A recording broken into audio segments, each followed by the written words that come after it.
Hi and welcome to my channel. So recently there's been so many immigration changes in the UK that is now becoming like a yo-yo kind of situation. So today they bring a new law which is like wow, amazing. Then the next day another new law comes and you're like, oh my goodness, everything is going down the drain. So UK's immigration minister has again got more plans up her sleeve. So in this video, I'm going to be telling you what these changes are for students if you're already in the UK as a student, or you're a dependent in the UK of a student, or you're out of the UK planning to come to the UK on a student visa.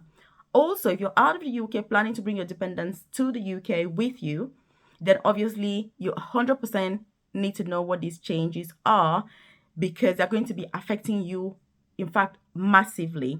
So if you're new to my channel, you're welcome. If you're a returning subscriber, again, you're welcome here. And I really do hope that when you watch these videos, you actually go on to implement what it is all about. And before I get started, if you check the comment section below, you'll see a link to my newsletter. I would like you to join that newsletter so that important information about careers in the UK, life in the UK, career progression in the UK, visa sponsorship opportunities, I can send directly to your inbox so that you're not relying on the YouTube algorithm to find out information that is vital for your own success, for your own progress, and for your own, success really here in the UK. So if you haven't subscribed to the channel, again, you want to hit subscribe right now, turn on that notification button because you do want to be the first to be notified every single time when I drop a new video. And look, my name is Melvis. I currently work as an advanced nurse practitioner, so I'm a nurse myself. I work for the NHS. I also have a private career coaching service where I support with career progression in the UK. So I have nurses, carers, student nurses, students who are trying to get, jobs in the UK in the healthcare sector. Because look, let me tell you, there are many jobs in healthcare in the UK that don't necessarily require any experience. And look, you can earn more than a qualified nurse without ever having a degree. All you need to get these jobs is first to be flexible, understand what the rules are all about, and make sure that you're keeping an eye on the applications and applying for these jobs. So I can help you, with applying for those particular vacancies. If you are a qualified nurse, for example, you want to get into healthcare, you want to make sure that again you check out my private coaching program because I can support you with that process, of getting those jobs, progressing in your career in the UK. Because I can assure you that studying in the UK or moving to the UK is just not enough. You need to be able to push the boundaries, achieve more, and do more. Because look, these immigration rules are so tough on us. I also studied here as an international student, so I understand the challenges that I went through and that I still continue to go through as an immigrant. And that is why I do not compromise when it comes to my career progression in the UK because it's a lot of sacrifice to be here. So let's get to the point. What are some of these changes? So the first change is that the post-study visa, which means that when you come to the UK now and you study, once you complete your course, you can apply for a post-study visa. So they give you a visa for 2 years, which you can then do any job in the UK. You can also use that time to find another job in order to switch to a skilled worker visa. So basically, they want to change it. Instead of you having two years, you'll be having 6 months instead. So that is the new plan, which means that if you come to the UK as a student, let me tell you, you need to choose the right course. Many international students are spending 20,000, 30,000 studying courses that barely produce fruits, that barely would give you an opportunity to stay. If you're watching this and you're still out of the UK, you need to be very smart. Are you thinking of coming to the UK? What course do you plan to study? Leave it in the comment section below and we'll all brainstorm and say, is this course worth it or not? Let me tell you, if I wanted to come to the UK and study and I was spending £20,000 on tuition fees, I would want to know that if I want to stay in the UK after that, I would want to 99.9% be sure that I can get a job to stay in the UK. How somebody spends that amount of money to come to the UK, knowing that the chances of getting a job are very low, I do not understand how you can make that decision. That is not a very good decision because these policies, I have experienced firsthand people who have had to go back home or who have had to overstay their visas in this country, become illegal immigrants. They're unable to feed themselves and their families. And when I'm talking about this, I talk from a place of experience. I talk from a place where I deal with people every day in these circumstances. And so I like to bring this out to you so that if you are not yet in this situation, you don't make that mistake. Look, the 99% of courses in the UK People will not get jobs. International students will not be able to get jobs when they study those courses. But universities are going to be glad to take your money and charge you £30,000, £20,000. What you can do is, we can't blame the universities, because if you don't apply for the course, you will not fall in that situation in the first place. So what you need to do is be smart when you're choosing a course to study. Choose a course not based on even your previous experience. Check opportunities in the UK first. You need to check, are they providing visa sponsorship for this opportunity? Like I say, I have people in my private coaching program who have studied, strange courses, and it's like, why did you choose this course? And there's actually no reason, is to rush and get to the UK. No, don't make the same mistakes, because this is how the law is going to be changing. And also, with regards to dependents, obviously there are massive changes that are coming up, and obviously these changes are not good, because the immigration minister wants to cut down net migration, which means that they want the number of people coming into the UK and the number of people leaving. It needs to be that, fewer people are staying in the UK. That's what they want. They want to cut down those numbers. That's net migration. So students, that's a very easy target, obviously, to get, because let me give you the figures and the numbers. Right now, as we speak, there are 680,000 international students in the UK. That is the highest number that there's ever been in the history of this country. And look, the ministry is saying that this is unacceptable. When they've looked at these numbers, they're like, oh my goodness, we need to cut the numbers.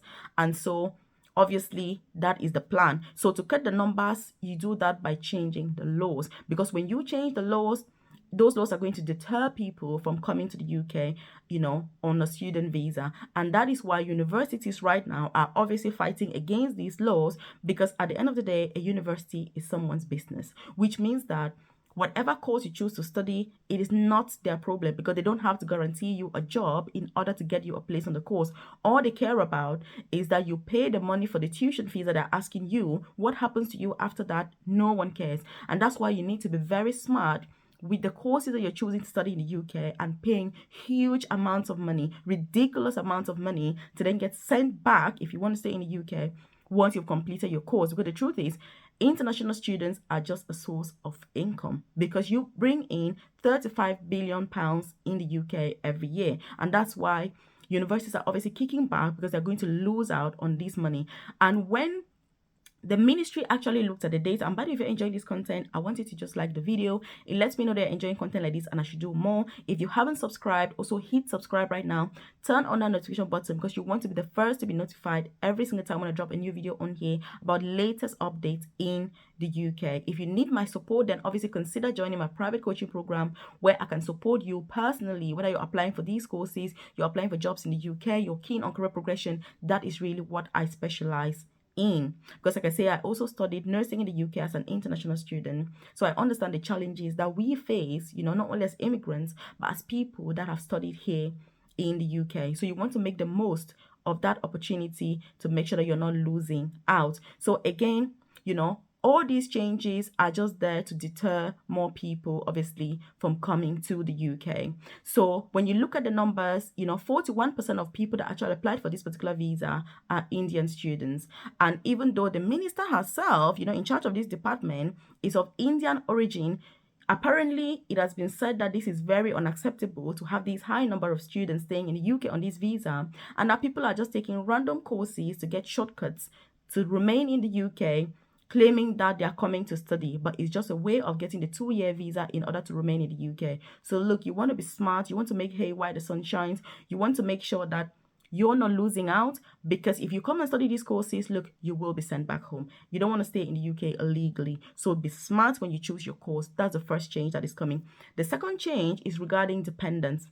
And look, this is even worse. So what they're proposing in this particular change is that the only students that will be allowed to bring their dependents in the UK are students who are studying for a PhD, which means that if you're not coming to study for a PhD in the UK, and some PhDs are 3 years, some are 5 years, then look, you're not allowed to bring your dependents, which means if you've got kids, you've got a wife, you've got a husband, you will not be allowed to bring them. They haven't mentioned a particular country, but it's just a blanket rule that is going to be for everybody. That's one thing. Also, another criteria is that they really only want, people that, if you're not studying for a PhD and you're doing a master's, they only want people that are doing a master's that is at least 2 years long, which means that if your master's is 1 year or less than 2 years, basically, you will not be allowed to bring your dependents to the UK. Again, these are laws that are obviously not good, because what they're saying is they want to use these opportunities to reduce net migration, because 680,000 students in 1 year in the UK is ridiculously high. That's what they've said. So again, if you're a student or you plan to come to the UK on a student visa, or you're a dependent or on a dependent visa, this is the time for you to be thinking, what do you want to do with yourself? How do you want to proceed? What is the next best, action that you need to be taking? This is the time for you to be very smart. You need to act wisely, because otherwise you're going to end up in a lot of trouble.